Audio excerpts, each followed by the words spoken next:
लोग ये सलाह देते हैं हार्ड वर्क इतनी खामोशी से करो कि आपकी सफलता शोर मचा दे। ये कहावत, ये शब्द बिल्कुल सटीक बैठते हैं ऋतु नंदा पर, जो आज हमारे बीच नहीं है। मंगलवार को ऋतु नंदा का निधन हो गया और उसके बाद पूरा सोशल मीडिया उनसे जुड़ी खबरों से भर गया।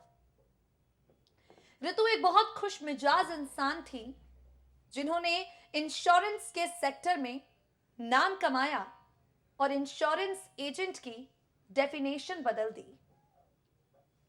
कल तक इंश्योरेंस एजेंट को लोग इतना बड़ा कुछ नहीं समझते थे, ये पोस्ट इतनी बड़ी नहीं मानी जाती थी, लेकिन ऋतु ने अपनी मेहनत से, अपने लगन से इस सेक्टर में इतना नाम कमाया कि Guinness book of world record में उनका नाम दर्ज हो गया। ऐसा नहीं है कि ऋतु नंदा ने अपनी लाइफ में हार नहीं देखी। ऐसा नहीं है कि ऋतु नंदा को लोगों ने कभी क्रिटिसाइज नहीं किया।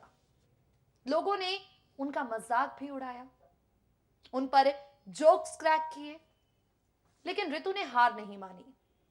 उन्होंने अपने हौसलों को बुलंद रखा और इन्हीं सब की बदौलत जब आज वो हमारे बीच नहीं है, उनके हौसले को सब सलाम कर रहे हैं।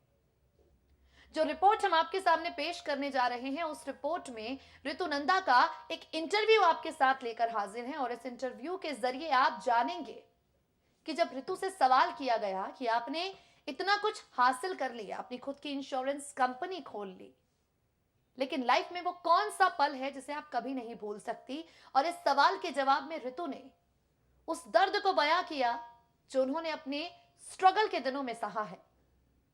क्या कहती है ऋतु नंदा अपने सबसे बड़े दर्द को लेकर, सुनिए जरा। ऋतु नंदा के निधन से अब तक कपूर परिवार, बच्चन परिवार और नंदा परिवार सदमे में है।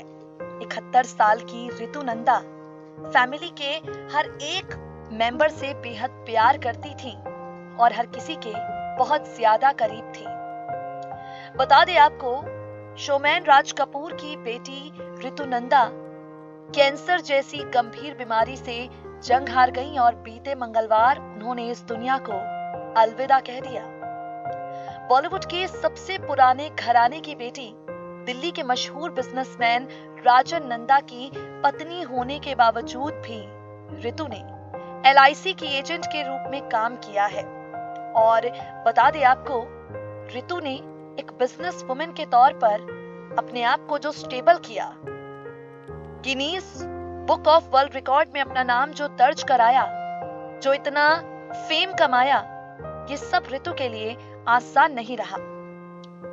ऋतु ने अपनी जिंदगी में काफी क्रिटिसिज्म सहा है।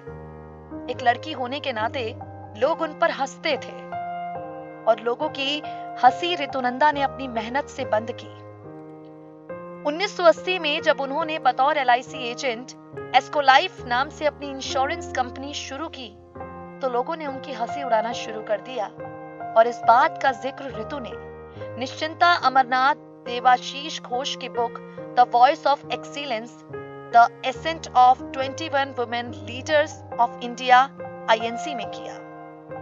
ऋतु अपने इंटरव्यू में अपनी जिंदगी के उस दौर को याद करती हुई कहती हैं, मुझे एहसास हुआ कि इंश्योरेंस उन प्रोफेशंस में से एक था जिसका लोग सम्मान नहीं करते थे। इंश्योरेंस एडवाइजर्स इस तथ्य को स्वीकारने में शर्मिंदगी महसूस करते थे कि वो असल में एजेंट थे। मैं उन लोगों को ना भूल सकती हूँ और ना ही माफ कर सकती हूँ जो मेरे एजेंट बनने के बाद मुझ पर हंसते थे। इस उकसावे और अवमानना ने मुझे कड़ी मेहनत और सम्मान, पहचान और विश्वसनीयता हासिल करने के प्रयास की ओर प्रेरित किया है। ऋतु नंदा अपने इस इंटरव्यू में बताती हैं कि जब उन्होंने LIC की फील्ड में काम करना शुरू किया तो लोगों ने उन्हें क्रिटिसाइज किया, उनका मजाक उड़ाना शुरू किया, लेकिन ऋतु ने हार नहीं मानी। वाकई ऋतु नंदा का ये जज्बा हर किसी को प्रेरित करता है। बता दें आपको, लाइफ इंश्योरेंस के बिजनेस में ऋतु को कई अवार्ड्स मिले हैं, कई सम्मान मिले हैं। उन्होंने एक ही दिन में 17,000 पेंशन पॉलिसी बेची। 2006 में उन्हें मिलियन डॉलर राउंड टेबल की ओर से अपने सदस्य को संबोधित करने के लिए आमंत्रित किया गया और ऐसा करने वाली वो भारत की पहली महिला रही, ऐसा करने वाली वो पहली भारतीय रही। ऋतु नंदा कपूर खानदान की बेटी, बच्चन परिवार की समधन, नंदा परिवार की सदस्य।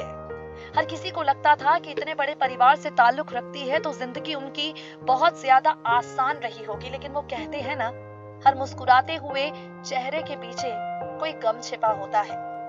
हर ऊंचाई के पीछे मेहनत होती है और उसी मेहनत से ऋतु नंदा ने सफलता की इन बुलंदियों को छुआ।